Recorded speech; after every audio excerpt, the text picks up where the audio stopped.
Selamat datang di channel Kantohe TV. Terima kasih bagi yang sudah subscribe dan tonton video-video saya. Bagi yang belum, mohon dukungannya untuk subscribe dan aktifkan loncengnya.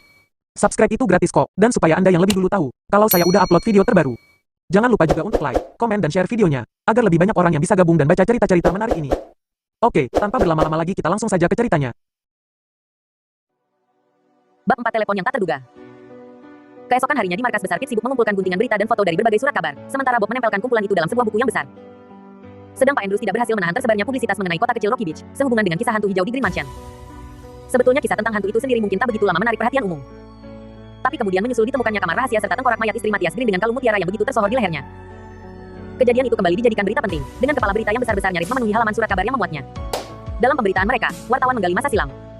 Dikisahkan kembali berbagai kejadian yang menyangkut kehidupan Matthias Green. Diceritakan bahwa semasa hidupnya ia seorang nahoda kapal yang berani. Dalam pelayaran ke Cina, badai sedahsyat apapun tak pernah menggetarkan dirinya. Ditulis pula bahwa Matthias Green bersahabat dengan beberapa bangsawan bangsa Manchu dan diangkat menjadi penasihat mereka. Banyak batu permata yang diperolehnya sebagai hadiah. Tapi mutiara hantu tidak didapatnya sebagai hadiah, melainkan dicuri. Sehabis mencurinya, Matthias Green buru-buru minggat. Ia melarikan diri dari Cina, dengan membawa istri seorang putri Cina. Sejak itu ia tidak pernah kembali lagi ke sana. Selama sisa hidupnya ia mengurung diri dalam Green Mansion. Bayangkan, kesemuanya itu terjadi di sini, di Rocky Beach, kata Bob dengan kagum. Kau tahu, apa kesimpulan ayahku serta Chief Reynolds? Ia tidak melanjutkan kata-katanya, karena saat itu terdengar bunyi logam tergeser. Kedua remaja itu tahu, yang terdengar itu kisi-kisi besi yang menutupi lubang sebelah luar terowongan dua yang digeser ke samping. Tak lama kemudian menyusul bunyi samar sesuatu yang menggeleser. Pasti itu Jupiter, yang sedang merangkak dalam pipa yang merupakan terowongan dua. Sesaat setelah itu terdengar pintu rahasia di lantai diketuk dengan irama tertentu. Itu isyarat sandi mereka. Pintu itu terangkat ke atas. Jupiter masuk ke carapan, tubuhnya berkeringat. Panasnya, kata Jupiter, lalu menambahkan, aku tadi berpikir-pikir. Lebih baik hati-hati, Jupe, kata Pit. Jangan berlebih-lebihan. Dalam keadaan berkeringat kayak begitu, otakmu pasti kepayahan juga. Jangan sampai macet karena terlalu dipaksa, sehingga kau nanti menjadi remaja biasa kayak kami ini. Bob tertawa geli. Sebetulnya Pit sangat bangga terhadap kecerdasan otak Jupiter Jones. Tapi sekali-sekali ia iseng, menyindir temannya itu. Kadang-kadang itu memang perlu, karena rendah hati tidak ada dalam kamus istilah Jupiter. Jupiter melirik Pit dengan masam. Aku tadi sibuk menarik kesimpulan, katanya sambil duduk di kursi putarnya. Maksudku, mengenai apa yang terjadi waktu itu di Green Mansion. Itu sebenarnya tidak perlu lagi, Jupe, kata Bob. Ayahku menceritakan padaku, kesimpulan apa yang dicapainya bersama Chief Reynolds. Tapi Jupiter berbuat seolah-olah tidak mendengar. Aku menarik kesimpulan bahwa istri Matthias Green, katanya, tapi buru-buru dipotong oleh Bob. Ayah dan Chief Reynolds sependapat, bahwa Nyonya Green mungkin meninggal karena sakit, kata Bob. Ia jarang mendapat informasi yang begitu, dan kini ia bertekad hendak menceritakannya. Lalu suaminya membaringkannya dalam peti yang indah itu, sambungnya. Tapi kemudian ia merasa tidak bisa berpisah dari istri tersayang itu. Karenanya peti mati lantas ditaruh dalam bilik kecil di ujung gang. Jendela yang ada dalam bilik itu disumbat, begitu pula pintunya. Dengan demikian tidak ada yang tahu bahwa di situ sebenarnya ada kamar. Jadi putri Cina itu tetap ada di dekatnya. Saat ini tidak bisa diketahui lagi dengan pasti kapan hal itu terjadi. Tapi pada suatu malam Matthias Green tersandung ketika sedang menuruni tangga. Para pelayan ketakutan ketika menemukan dirinya sudah mati. Malam itu juga mereka lari dengan diam-diam. Kemungkinannya pergi ke kampung Cina di San Francisco dan membaurkan diri dengan sanak kerabat mereka di sana, atau mungkin juga pulang ke Cina. Ada kemungkinan, beberapa di antara mereka masuk ke Amerika melalui jalan gelap. Jadi secara ilegal. Pokoknya, orang-orang Cina semasa itu maunya hanya bergaul dengan sesama mereka saja. Kalau bisa, mereka memilih lebih baik tidak memberi informasi apapun pada orang kulit putih. Jadi tindakan melarikan diri itu wajar, kalau dilihat dari sudut pandangan mereka. Satu-satunya kerabat Matthias Green ialah ipar perempuannya. Jadi iparnya itu mewarisi segala-galanya. Ia membeli kebun anggur yang luas yang terletak dekat kota San Francisco. Namanya Verdant Valley Vineyard. Ia tidak pernah datang ke sini. Begitu pula Nyonya Lydia Green, putrinya. Ia juga tidak pernah ke sini. Kini Lydia Green itu yang memiliki kebun anggur serta Green Mansion, setelah ibunya meninggal dunia. Karena salah satu alasan yang tidak diketahui, Green Mansion dibiarkan begitu saja, tanpa dirawat sedikit pun. Dan akhirnya tahun ini Nyonya Green menyatakan setuju, ketika ada seorang pembangun hendak membelinya. Dan ketika para pekerja mulai membongkar rumah itu, ternyata hantu Matthias Green marah, selapit. Karena itulah ia menjerit, dan dilihat orang masuk ke kamar tersembunyi itu. Rupanya hendak pamit pada istrinya. Setelah itu rupanya ia pergi dari rumahnya itu. Jupiter nampak agak jengkel, karena tepat itulah yang merupakan hasil kesimpulannya tadi. Walau begitu ia tetap menjaga gengsi, bersikap lebih tahu. Kau rupanya begitu yakin bahwa itu hantu, katanya, dan juga bahwa itu hantu Matthias Green. Kami melihatnya sendiri, sedang kau tidak, tukas Pit. Kalau itu bukan hantu, artinya aku belum pernah melihat hantu. Sebetulnya Pit memang belum pernah melihatnya, tepatnya sebelum malam menyeramkan itu. Tapi kenyataan itu tidak diacukan olehnya. Kalau bukan hantu, lalu apa? Tanya Bob pada Jupiter. Kalau kau bisa mengajukan kemungkinan lain, mungkin kau akan diberi hadiah oleh Chief Reynolds. Mata Jupiter terkejap-kejap sesaat. Apa maksudmu? Tanyanya. Ya, ada apa dengan Chief Reynolds? Sambung Pit dengan penuh minat. Ya, kita semua akan mendengar penuturannya kemarin bahwa ia melihat hantu itu, kata Bob. Kemudian ayah bercerita bahwa Chief Reynolds saat ini benar-benar bingung. Soalnya, secara resmi ia tidak mungkin bisa mengatakan bahwa hantu itu ada. Jadi karenanya ia tidak bisa menugaskan anak buahnya untuk melacaknya. Tapi di pihak lain ia juga tidak bisa melupakan bahwa ia benar-benar melihatnya. Jadi mungkin saja hantu memang ada. Karenanya ia pasti akan sangat berterima kasih pada siapa saja yang bisa membuktikan apa sebetulnya yang kelihatan oleh kita semua, jika itu memang bukan hantu. Jupiter kini kelihatan senang. Kurasa kita perlu menangani kasus hantu hijau ini, untuk menolong Chief Reynolds. Kecuali itu aku juga punya firasat bahwa masih banyak yang tersembunyi di balik misteri ini, melebihi dugaan kita sekarang. Tunggu dulu. Selapit dengan buru-buru. Chief Reynolds sama sekali tidak meminta kita agar mau menangani persoalan ini. Dan kalau disuruh menyelidiki hantu hijau, aku tidak mau ikut-ikut. Tapi Bob sama tertariknya seperti Jupiter. Semboyan kita kan, kami menyelidiki apa saja, katanya mengingatkan. Tapi aku sendiri pun ingin tahu, yang kita lihat itu hantu atau bukan. Tapi bagaimana cara kita menyelidikinya? Sebaiknya kasus ini kita telah dari awal mulanya, kata Jupiter. Pertama-tama, apakah hantu itu kelihatan lagi kemarin malam? Menurut koran, tidak, jawab Bob. Dan ayahku mendengar dari Chief Reynolds bahwa tidak ada kabar baru yang masuk mengenainya. Apakah ayahmu sudah mewawancarai orang-orang yang melihat sosok bayangan waktu itu? Tanya Jupiter pada Bob. Ayahku ikut berkeliling dengan Chief Reynolds, jawab Bob. Tapi yang berhasil dijumpai cuma 4 orang saja, yaitu yang badannya besar, lalu yang membawa anjing kecil, serta 2 tetangga mereka. Laporan mereka sama semua, tepat seperti yang ada dalam catatanku. Lalu bagaimana dengan 2 atau 3 orang lagi? Mereka tidak bisa ditemukan. Menurut ayahku, ada kemungkinan mereka itu tidak ingin dikenal, sebab takut nanti diganggu teman-teman mereka karena mengaku melihat hantu. Tapi aku tetap yakin jumlahnya 3 orang, dan bukan 2. Apa sebetulnya yang mendorong orang-orang itu datang ke Green Mansion? Tanya Jupiter. Kata mereka, waktu itu ada 2 orang datang dan menyarankan agar datang melihat bangunan tua itu malam hari pada saat rembulan, sebelum dibongkar. Kedua orang itu begitu pintar membujuk, sehingga mereka merasa tertarik lalu ikut pergi. Lalu ketika mereka sedang memasuki pekarangan, tahu-tahu terdengar jeritan. Selebihnya kau sudah tahu. Apakah sekarang pekerjaan membongkar rumah itu dihentikan? Tanya Jupiter lagi. Ya, setidak-tidaknya untuk sementara waktu, kata Bob. Kepala polisi sudah memerintahkan anak buahnya memeriksa seluruh bangunan kalau ada lagi kamar rahasia yang lain, tapi ternyata tidak ada. Walau begitu ia masih menyuruh anak buahnya menjaga di sana untuk mencegah orang-orang yang tidak berkepentingan masuk. Menurut ayahku, ada desas-desus yang mengatakan bahwa rencana membongkar gedung tua itu untuk membangun gedung baru di tempatnya mungkin akan dibatalkan. Maklumlah, cerita tentang hantu itu tidak bisa dibilang berita bagus. Jupiter sibuk berpikir selama beberapa menit. Kurasa ada baiknya jika mendengarkan kembali rekamanmu waktu itu, Bob, katanya kemudian. Soalnya, cuma itu saja petunjuk yang ada pada kita saat itu. Bob menghidupkan tape recorder. Sekali lagi terdengar suara jeritan seram itu, disusul pembicaraan orang-orang yang datang malam itu. Jupiter mendengarkan dengan kening berkerut. Ada sesuatu dalam rekaman ini yang menggelitik pikiranku, tapi aku belum tahu pasti apa itu, katanya. Tadi terdengar sebentar gonggongan anjing. Anjing jenis apa itu? Apa hubungannya jenis anjing dengan persoalan ini? Tukas Pit. Apapun juga, bisa saja penting artinya, kata Jupiter dengan lagam menggurui. Anjing itu jenis fox terrier kecil berbulu ikal, kata Bob. Ada jawabannya bisa kau temukan sekarang, Jupe. Jupiter terpaksa mengatakan bahwa ia masih tetap belum tahu apa-apa. Rekaman suara malam itu didengarkan berulang-ulang. Ada sesuatu di dalamnya yang dirasakan aneh oleh Jupiter. Tapi ia tidak bisa mengatakan, apa sesuatu itu. Akhirnya mereka mengalihkan perhatian pada guntingan koran. Satu persatu dibaca dengan cermat. Kurasa hantu hijau itu memang sudah pindah ke tempat lain, kata Pit kemudian dengan nada puas. Rumah tua yang dihuninya selama ini dibongkar, karena itu ia pergi. Sementara Jupiter sedang memikirkan jawaban atas komentar Pit, tiba-tiba telepon berdering. Jupiter menerimanya. Halo, katanya. Teman-temannya bisa mengikuti pembicaraan yang terjalin setelah itu, lewat alat pengeras suara yang dihubungkan dengan pesawat telepon. Ini interlokal, terdengar suara seorang wanita. Rupanya petugas kantor telepon. Telepon untuk Robert Andrews. Ketiga remaja itu saling berpandang-pandangan. Baru sekali itu mereka menerima interlokal. Untukmu, Bob, kata Jupiter sambil menyerahkan gagang telepon pada temannya itu. Halo, di sini Bob Andrews, kata Bob. Suaranya agak gemetar karena perasaannya yang tegang. Ia ingin tahu, siapa yang ingin bicara dengan dirinya. Halo, Bob, terdengar lagi suara seorang wanita, tapi bukan yang tadi. Wanita yang berbicara sekarang kedengarannya sudah lanjut umurnya, walau suaranya masih cukup tegas. Di sini Lydia Green. Aku menelepon dari Cardan Valley. Lydia Green. Keponakan Matthias Green, yang hantunya, kalau betul yang muncul itu hantu, dilihat oleh Bob dan Pit. Ya, Nyonya Green, kata Bob dengan sopan. Aku ingin minta tolong, kata Nyonya Green. Bisakah kau datang ke Cardan Valley, bersama kawanmu, Peter Crenshaw? Datang ke Cardan Valley, tanya Bob. Ia tidak mengerti. Aku ingin sekali bicara dengan kalian, kata Nyonya Green. Kalian kan melihat pamanku, ya, kata orang hantu pamanku 2 malam yang lalu. Aku ingin mengetahui kejadian itu dengan jelas, dari saksi yang melihatnya sendiri. Aku ingin tahu seperti apa rupanya, apa yang dilakukan olehnya dan lain-lainnya lagi. Pokoknya, aku ingin mengetahui segala-galanya. Soalnya, sesaat Nyonya Green terdengar agak bingung, lalu melanjutkan dengan suara lemah. Soalnya, hantu itu muncul di Cardan Valley. Kemarin malam aku melihatnya dalam kamarku. Bab 5 hantu muncul lagi. Bob memandang Jupiter. Temannya itu mengangguk, sebagai tanda setuju. Ya, tentu saja kami bisa datang, Nyonya Green, kata Bob kemudian, artinya, apabila diizinkan orang tua kami. Syukurlah kalau begitu. Nada suara Nyonya Green terdengar lega. Tentu saja aku sudah menghubungi orang tua kalian. Kedua ibu kalian langsung setuju. Cardan Valley ini tempat yang sangat tenang. Dan di sini kalian nanti bisa ditemani cicit laki-laki pamanku. Namanya Charles Chang Green. Sedari kecil ia tinggal di Ciria. Setelah itu mereka membicarakan urusan penjemputan.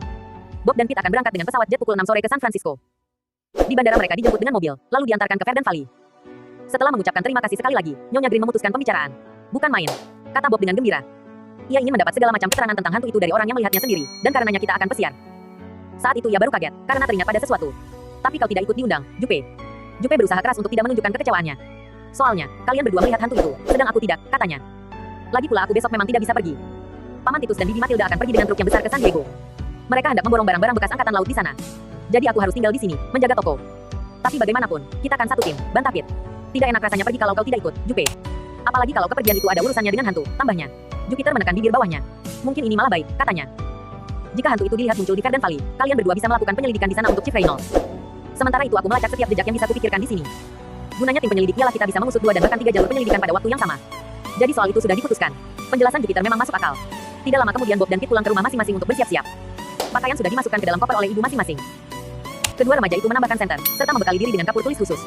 Bob berbekal kapur berwarna hijau, sedang Pete biru. Kapur itu untuk membubuhkan tanda trio detektif, apabila ternyata perlu nanti. Ibu Bob mengantarkan mereka ke bandara Los Angeles yang ramai dan modern. Jupiter ikut mengantarkan. Kalau ada perkembangan baru, telepon aku, ya, katanya pada Bob. Jika hantu itu benar-benar ada di sana, nanti aku akan mencari jalan untuk menyusul kalian. Tidak lama kemudian pesawat jet yang ditumpangi kedua remaja itu sudah terbang ke arah utara. Penerbangan itu hanya 1 jam lamanya. Bob dan Pete merasa waktu itu begitu singkat, apalagi karena mereka juga masih disibukkan dengan makan malam yang dihidangkan di atas piring plastik yang berkotak-kotak. Selesai makan mereka kembali melayangkan pandangan keluar, memperhatikan tanah yang bagaikan mengalir di bawah mereka. Tahu-tahu pesawat sudah membelok, lalu menukik untuk mendarat di Bandara San Francisco. Di sana mereka dijemput seorang anak laki-laki. Tingginya hampir sepantar dengan Pete, tapi bahunya lebih bidang. Remaja itu keren tampangnya. Tidak ada bedanya dengan remaja Amerika, kecuali matanya agak sipit. Remaja itu memperkenalkan diri sebagai Charles Green. Katanya ia lebih dikenal dengan panggilan Chang. Ia seperempat Cina, dan sejak kecil hampir selalu tinggal di Hong Kong. Setelah memperkenalkan diri, ia membantu Pete dan Bob mengambil barang-barang mereka di bagian bagasi. Kemudian Charles Green mengajak mereka menyeberang jalan yang ramai, menuju ke sebuah pelataran parkir yang luas sekali. Di situ sudah menunggu sebuah mobil kombi kecil. Supirnya masih muda, bertampang seperti orang Meksiko. Ini tamu-tamu kita, Pedro, kata Chang. Ini Pete Crenshaw, dan yang ini Bob Andrews. Kita langsung kembali sekarang, ke Verdun Valley. Mereka tadi sudah makan malam di pesawat. Si, Senor Chang, kata Pedro. Kedua koper Bob dan Pete dimasukkan olehnya ke bagian belakang mobil, sementara ketiga remaja itu duduk di bangku di belakang tempat supir. Dengan begitu mereka bisa duduk berjejer. Dalam perjalanan Pete dan Bob sibuk berbicara dan bertanya-tanya, sambil memandang ke sekeliling mereka pada waktu bersamaan. Keduanya agak menyesal karena ternyata mereka tidak masuk ke dalam kota San Francisco, melainkan mengitari tepinya.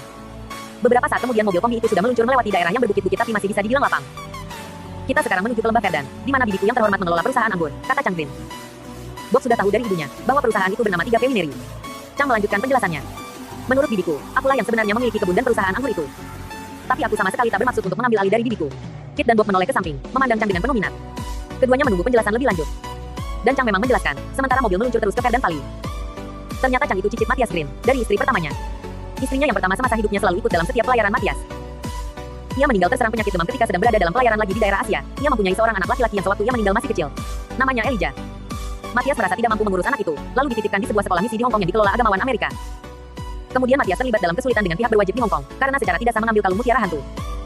Saat itu ia sudah menikah lagi dengan seorang putri Cina yang masih muda. Matthias Green buru-buru berlayar kembali ke Amerika. Sedang putranya, Elijah, ditinggal di Hong Kong. Setelah dewasa, Elijah menjadi dokter misi keagamaan di Cina. Ia menikah dengan seorang wanita Cina. Ketika keduanya kemudian meninggal dunia karena penyakit demam kuning, putra mereka yang bernama Thomas ditampung di sekolah misi Amerika. Thomas itulah ayah Chang. Thomas sama sekali tidak tahu menahu tentang kerabatnya di Amerika, karena ayahnya tidak pernah menyinggung-nyinggung tentang Matthias Green, kakeknya. Seumur hidupnya, Thomas juga terus tinggal di Cina sebagai dokter. Ia menikah dengan anak seorang misionaris berkebangsaan Inggris. Mereka hidup berbahagia di Cina. Namun ajal mereka sampai, ketika perahu mereka terbalik di Sungai Huangho yang waktu itu sedang banjir. Chang berhenti sebentar. Bob dan Pete melihat remaja itu meneguk ludah beberapa kali, untuk mengendalikan perasaannya. Waktu itu keadaan di Cina kacau, katanya meneruskan kisah. Aku masih bayi saat itu. Sepasang suami istri bangsa Cina menyelamatkan diriku dari cengkraman banjir. Selama beberapa tahun aku tinggal bersama mereka. Ketika mereka kemudian mendengar bahwa keselamatanku terancam karena aku orang Amerika, mereka membawa aku lari ke Hong Kong. Waktu itu aku belum mengetahui namaku yang sebenarnya. Aku dititipkan di suatu sekolah yang dikelola misi keagamaan, sama halnya seperti ayah dan kakekku semasa kecil mereka. Pada suatu hari aku menyebutkan nama depan ayah dan ibuku pada salah seorang guruku. Kedua nama itu masih kuingat. Lalu guru itu meneliti catatan lama di sekolah. Setelah menjumpai apa yang dicari di situ, ia mengatakan padaku bahwa nama keluargaku yang sebenarnya Green. Guruku itu menghubungi Bibi Lydia di sini. Lalu Bibi Lydia menyuruhku datang ke sini. Sejak itu aku tinggal di Verdun Valley bersama Bibi. Ia sangat ramah terhadapku. Aku ingin sekali menolongnya, karena saat ini ia sedang dalam kesulitan. Paman Harold juga berusaha membantu, tapi ia sendiri juga bingung. Kini situasi menjadi bertambah sulit, karena adanya desas-desus mengenai munculnya hantu moyangku, Matthias Green. Saat ini aku tidak bisa menceritakan segala kesulitan itu, karena banyak yang tidak kupahami. Tapi kalian akan bisa melihatnya sendiri. Bob sebenarnya hendak bertanya, tapi ia lupa lagi mengenai persoalan apa. Kesibukan sehari itu melelahkannya. Gerak mobil yang meluncur dengan nyaman, seperti menina bobokannya. Matanya terpejam, dan tahu-tahu ia sudah terlelap. Ia baru terbangun lagi ketika mobil berhenti. Matahari sudah menghilang di balik punggung bukit. Ternyata mereka sudah berada di depan sebuah rumah tua yang besar, membelakangi lereng yang curam. Rupanya rumah itu dibangun dalam suatu lembah yang sempit tapi memanjang. Tidak banyak yang bisa dilihat karena saat itu hari sudah senja. Tapi samar-samar masih nampak juga kelompok semak berjejer-jejer sejauh mata memandang. Pasti itulah tanaman anggur yang dipelihara Nyonya Lydia Green. Ayo bangun. Kita sudah sampai, kata Pete. Kini Bob benar-benar bangun. Sambil menahan kuap, ia turun dari mobil. Sementara itu Chang sudah mendahului, mendaki undak-undakan kayu yang agak tinggi menuju beranda rumah tua itu. Inilah Verdun House, kata Chang. Kalian, tentunya tahu, Verdun berarti hijau. Bibiku memilih nama itu untuk kebun anggur kami, karena nama keluarga kami Green yang juga berarti hijau. Kini kalian akan kubawa menemui bibiku itu. Ia ingin sekali berjumpa dengan kalian. Mereka memasuki sebuah ruangan yang luas. Dinding ruangan itu dilapisi dengan papan kayu merah. Seorang wanita bertubuh jangkung, agak kurus dan bersikap anggun keluar dari sebuah kamar untuk menyambut mereka. Selamat sore, anak-anak muda, sapanya. Aku senang kalian bisa datang. Bagaimana perjalanan kalian tadi? Setelah berbasa-basi sebentar, wanita itu mengajak mereka masuk ke ruang makan.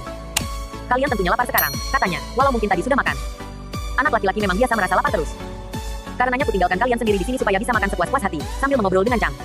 Besok kita akan berbicara. Sekarang aku agak capek, karena seharian ini keadaan sibuk terus dan merepotkan. Aku mau cepat-cepat tidur. Wanita itu memukul sebuah gong kecil. Sesaat kemudian seorang wanita Cina yang sudah agak tua muncul. Anda bisa menghidangkan makan malam sekarang, Li, kata wanita itu, yang tadi sudah memperkenalkan diri sebagai Lydia Green, Bibi Chang. Chang mungkin ingin makan lagi sekarang. Anak laki-laki selalu lapar, gumam wanita Cina yang tua itu. Kuberi makan supaya kenyang. Setelah itu ia keluar lagi, sementara seorang laki-laki masuk. Bob dan Pete langsung mengenalinya kembali. Orang itu Harold Carson, yang mereka lihat sehari sebelumnya di Rocky Beach, yaitu ketika ditemukan jerangkong putri Cina dalam kamar rahasia di Green Mansion. Harold nampak gelisah. Halo, sapanya dengan nada ramah. Ketika kita berjumpa kemarin dalam situasi yang begitu aneh, sama sekali tak kusangka bahwa hari ini kita akan berjumpa lagi di sini. Tapi ia berhenti sebentar, lalu menggelengkan kepala. Terus terang saja, aku sama sekali tidak bisa mengerti. Begitu pula orang-orang di sini. Ia mengeluh. Aku tidur saja sekarang, kata Nyonya Green. Good night, boys. Harold, maukah kau menolongku sebentar? Tentu saja, Bibi Lydia. Harold membimbing bibinya dengan hati-hati, membantunya naik tangga menuju ke tingkat atas. Sementara itu Chang menyalakan lampu. Kalau sore, di lembah sini cepat sekali gelap, katanya menjelaskan. Ya, kita makan saja sekarang, sementara aku melanjutkan keterangan mengenai keluarga kami. Atau mungkin kalian ingin bertanya. Sekarang bukan waktunya ngobrol. Tukas Li, wanita Cina tua yang saat itu masuk lagi ke ruang makan sambil mendorong meja kecil yang beroda. Di atas meja itu terhidang berbagai makanan. Sekarang saat makan bagi kalian. Makan yang banyak, supaya bisa besar nanti. Ayo, duduklah. Melihat hidangan yang begitu sedap diatur di meja, barulah Bob merasa sangat lapar. Hidangan di pesawat terbang tadi rasanya sudah lama sekali, dan sangat sedikit. Ketiga remaja itu menghampiri meja makan. Tapi ketika mereka hendak duduk, tiba-tiba dari arah tingkat atas terdengar jeritan melengking. Setelah itu, sini. Itu suara Bibi Lydia. Seru Chang, sambil melompat dari kursinya. Ada sesuatu yang terjadi di atas. Ia lari menuju tangga, disusul oleh Bob dan Pete, diikuti oleh Lee serta beberapa pelayan yang tahu-tahu muncul. Chang mendahului lari naik tangga, lalu menyusur sebuah gang. Di ujung itu nampak sebuah pintu terbuka. Lampu kamar di belakang pintu itu menyala. Harold Carson kelihatan sedang membungkuk di depan Nyonya Lydia Green, yang terkapar di tempat tidur. Harold mengusap-usap pergelangan tangan bibinya, sambil berbicara dengan gugup. Bibi Lydia, katanya memanggil-manggil. Kemudian dilihatnya orang-orang yang datang bergegas-gegas. Lee, tolong ambilkan obat pingsan. Wanita tua yang disuruh itu berjalan terseok-seok ke kamar mandi, dan sesaat kemudian kembali dengan sebuah botol kecil. Ditonton oleh para pelayan yang berkerumun di depan pintu, ia menyodorkan botol kecil itu ke bawah hidung Nyonya Green. Setelah beberapa saat nampak tubuh Nyonya Green bergidik. Matanya terbuka. Aku pingsan. Ya, katanya. Ya, aku tadi menjerit, lalu pingsan. Baru sekali ini hal itu terjadi seumur hidupku. Tapi apakah yang terjadi tadi, Bibi Lydia? Tanya Chang dengan cemas. Kenapa Bibi menjerit? Aku melihat hantu itu lagi, kata Nyonya Green dengan suara gemetar. Setelah mengucapkan selamat tidur pada Harold, aku masuk ke kamarku. Sebelum menyalakan lampu, aku berpaling ke relung yang di sana itu. Ia menuding sebuah relung sempit dekat jendela. Kulihat jelas hantu itu berdiri di situ. Ia menatapku dengan mata menyala-nyala. Ia memakai jubah hijau, persis seperti yang dulu biasa dipakai Paman Matias. Aku yakin tadi itu dia, walau mukanya kabur kecuali matanya yang nampak jelas menyala-nyala menatapku. Suaranya kini merendah, berbisik-bisik. Ia kelihatannya marah padaku. Aku tahu pasti, ia marah. Soalnya dulu ibuku pernah berjanji, setelah paman meninggal rumah yang di Rocky Beach akan ditutup untuk selama-lamanya. Tidak akan dijual, atau diapa-apakan. Kini aku melanggar janji itu. Aku setuju untuk menjualnya. Jenazah istri paman terganggu ketenangannya, dan kini paman Matias marah padaku. Bab 6 kejadian tak disangka. Akhirnya Pete, Bob dan Chang bisa melanjutkan makan malam, diselingi pembicaraan ramai. Nyonya Green sudah tidur, setelah diberi minuman penenang oleh Lee. Wanita Cina itu rupanya kecuali menjadi juru masak, juga merangkap selaku pengurus rumah tangga di situ. Para pelayan juga sudah disuruh kembali melakukan tugas masing-masing, setelah diperingatkan dengan keras agar jangan bercerita pada siapapun juga tentang kejadian yang baru lalu. Namun larangan itu sudah pasti ada yang melanggarnya. Pak Carson datang ke ruang makan. Wajahnya tampak gelisah. Anda juga melihat hantu itu, Pak? Tanya Pete padanya. Harold Carson menggeleng. Aku tadi cuma mengantar Bibi Lydia sampai ke depan pintu, katanya. Ia masuk sendiri. Kamarnya gelap. Ketika aku berpaling hendak pergi lagi, tiba-tiba terdengar jeritannya. Dengan cepat aku berpaling. Pintu kamar agak ternganga sedikit saat itu. Aku melihat lampu kamar dinyalakan.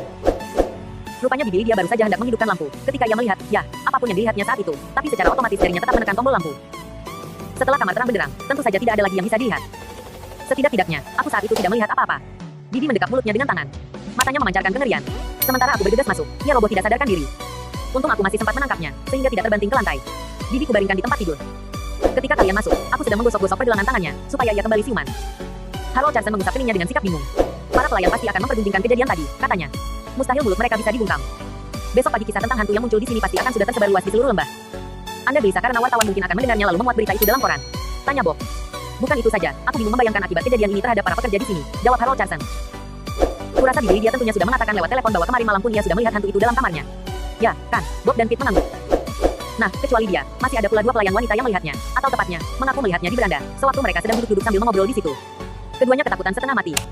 Semula kusangka aku sudah berhasil meyakinkan mereka bahwa itu cuma hayalan mereka saja. Tapi ternyata sangkaanku itu keliru.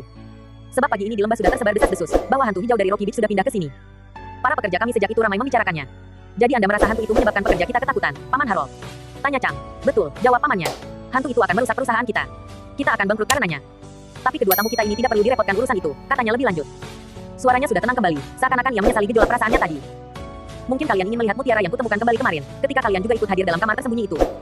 Tentu saja Bob dan Pete ingin melihatnya, karena di Green Mansion hanya sempat memandangnya sekilas saja. Pak Carson mendahului keluar dari ruang makan. Ia menyusur gang, menuju suatu ruangan kantor yang sempit. Di situ ada sebuah meja tulis yang besar berbentuk lemari, yang bagian atasnya bisa ditutup seperti kerai. Kecuali itu ada pula sejumlah lemari untuk menyimpan dokumen, sebuah pesawat telepon. Di pojok berdiri lemari besi besar model kuno. Harold Carson berlutut di depan lemari besi itu. Ia memutar-mutar tombol untuk membuka pintunya. Sesaat kemudian ia berpaling, lalu menghampiri ketiga remaja itu sambil membawa sebuah kotak kecil terbuat dari kardus. Kotak itu diletakkannya di atas meja, lalu dibuka. Diambilnya kalung yang tersimpan di dalam dan diletakkannya pada alas meja yang berwarna hijau. Bob dan Kit menjulurkan tubuh untuk melihat lebih jelas, diikuti oleh Chang. Kalung itu terdiri dari sejumlah mutiara yang besar-besar. Bentuknya tidak ada yang rata, sedang warnanya aneh. Kelabu kusam. Lain sekali dengan mutiara yang bulat-bulat dan berwarna putih kemerahan, seperti yang dimiliki Nyonya Andrews, Ibu Bob. Warnanya aneh, kata Pete mengomentari. Itulah sebabnya dijuluki mutiara hantu, kata Pak Carson. Kalau tidak salah mutiara macam begini semuanya berasal dari suatu teluk kecil di Samudra Hindia, dan sekarang sudah tidak ditemukan lagi. Di kawasan Asia kaum bangsawan sangat menyukai mutiara jenis ini. Aku tidak tahu apa sebabnya, karena bentuknya tidak sempurna dan warnanya juga sama sekali tidak menarik. Tapi nilainya sudah pasti sangat tinggi. Aku tahu pasti, kalung ini kalau dijual bisa berharga $100.000, atau bahkan lebih. Kalau begitu, Bibi Lydia akan bisa membayar semua hutangnya, sehingga perkebunan dan pabrik anggur bisa diselamatkan, kata Chang. Ia menambahkan, tentunya mutiara ini sekarang menjadi miliknya, kan? Persoalannya tidak segampang itu, kata Pak Carson sambil menggelengkan kepala. Kalung ini dulu dihadiahkan Matthias Green pada putri Cina itu, istrinya yang kedua. Jadi berdasarkan ketentuan warisan, pemiliknya yang sah ialah kerabat terdekat istri kedua itu. Tapi wanita itu kan sudah dikucilkan keluarganya, kata Chang. Mereka sudah tidak menganggapnya keluarga mereka lagi. Kecuali itu kerabatnya lenyap entah kemana selama kekacauan dan peperangan yang berkecamuk di Cina waktu itu. Ya, aku juga tahu. Pak Carson mengusap keningnya. Tapi baru-baru ini aku menerima surat dari seorang pengacara bangsa Cina di San Francisco. Dalam suratnya itu dikatakan bahwa seorang kliennya mengaku keturunan saudara perempuan istri kedua Matthias Green. Ia memperingatkan aku agar menjaga kalung mutiara ini, karena kliennya menuntut pengembaliannya. Perkaranya akan diajukan ke pengadilan. Mungkin setelah bertahun-tahun, baru akan ketahuan siapa pemilik sah kalung ini. Kening Chang berkerut. Kelihatannya ia hendak mengatakan sesuatu. Tapi tiba-tiba terdengar langkah orang bergegas-gegas datang di gang, disusul ketukan di pintu. Masuk. Seru Harold Carson, sementara semua yang ada dalam kantor kecil itu berpaling dan memandang ke pintu. Pintu terbuka. Seorang laki-laki setengah umur masuk ke dalam. Tubuh orang itu gempal. Kulit mukanya coklat terbakar matahari, sedang matanya menatap tajam. Ia berbicara dengan nafas memburu. Ketiga remaja yang ada di situ sama sekali tak diacuhkan olehnya. Tuan, katanya pada Harold Carson, hantu itu muncul di tempat peras anggur nomor 1. 3 orang Meksiko pemetik anggur melihatnya, dan karenanya kini ketakutan. Sebaiknya Anda ikut ke sana. Aduh, gawat nih. Ya, aku datang. Jensen, keluh Pak Carson. Ia bergegas mengembalikan kalung mutiara ke peti besi dan menutup pintunya. Setelah itu ia cepat-cepat keluar, diikuti oleh Bob, Pete dan Chang. Pak Carson dan Jensen menuju ke sebuah jeep yang menunggu di depan rumah. Begitu semua sudah naik, dengan segera kendaraan itu berangkat mereka menyusuri lembah yang sudah gelap. Bob dan Pete repot berpegang supaya jangan jatuh, sementara kendaraan itu meluncur terombang-ambing di atas jalan tanah. Jadi apabila saat itu belum malam pun, takkan banyak yang bisa mereka lihat dari pemandangan sekeliling. Tapi perjalanan itu hanya sebentar, tidak sampai 5 menit. Jeep diberhentikan dengan tiba-tiba di luar sebuah bangunan yang rendah. Diterangi lampu mobil, nampak bahwa bangunan itu terbuat dari beton dan bata beton. Kelihatannya masih baru. Semua bergegas turun dari mobil. Keras sekali tercium bau buah anggur dan sarinya yang baru diperas. Jensen itu kepala pekerja yang menanam dan memetik buah anggur, bisik Chang pada kedua temannya. Sementara Jensen memadamkan lampu besar jeep, seorang pemuda yang pakaiannya agak lusuh muncul dari tempat gelap di dekat bangunan dan datang menghampiri mereka. Nah, ada yang kau lihat sejak aku pergi tadi, Henry? Bentak Jensen. Pemuda yang ditanya menggeleng. Tidak, Pak, katanya. Saya tidak melihat apa-apa. Mana pemetik anggur yang 3 orang tadi? Tanya Jensen lagi. Sementara itu pemuda yang datang sudah cukup dekat, sehingga dalam keremangan nampak bahwa ia membentangkan tangannya. Siapa yang bisa tahu? Katanya. Begitu Anda pergi, mereka langsung minggat. Mereka lari pontang-panting, dan pemuda itu tertawa geli. Belum pernah saya melihat mereka lari sebelum ini. Mungkin sekarang mereka ada di Verdan. Ia menuding ke arah sekelompok cahaya terang di ujung seberang lembah, dalam sebuah kafe dan bercerita pada siapa saja yang mau mendengar bahwa mereka baru saja melihat hantu. Justru itulah yang tidak kukehendaki, kata Jensen dengan geram. Seharusnya kau menahan mereka. Saya sudah berusaha menenangkan mereka, kata pemuda itu. Tapi mereka tidak mau mendengar, karena terlalu takut. Yah, nasi sudah menjadi bubur, kata Harold Carson dengan nada lesu. Apa sebetulnya yang diperbuat orang-orang itu di sini setelah gelap? Saya yang meminta mereka datang menemui saya di sini, Pak, kata Jensen. Mereka itulah yang mula-mula menyebarkan desas-desus tentang hantu. Saya bermaksud hendak menyuruh mereka tutup mulut, kalau tidak ingin dipecat. Tapi saya terlambat datang. Sementara mereka menunggu, rupanya orang-orang itu merasa seperti melihat sesuatu. Saya yakin bahwa yang nampak itu cuma hayalan mereka saja. Habis begitu sering mereka mengoceh tentang hantu, sehingga akhirnya menyangka benar-benar melihatnya. Apakah itu hayalan atau tidak? Yang jelas keadaan sudah terlanjur, kata Harold Carson. Coba kau pergi ke desa untuk menenangkan mereka, walau mungkin percuma saja. Baiklah, Pak. Apakah Anda semua perlu saya antarkan pulang dulu? Ya, dan Harold Carson tertegun, lalu menepuk keningnya sambil berseru kaget. Astaga, katanya, Chang.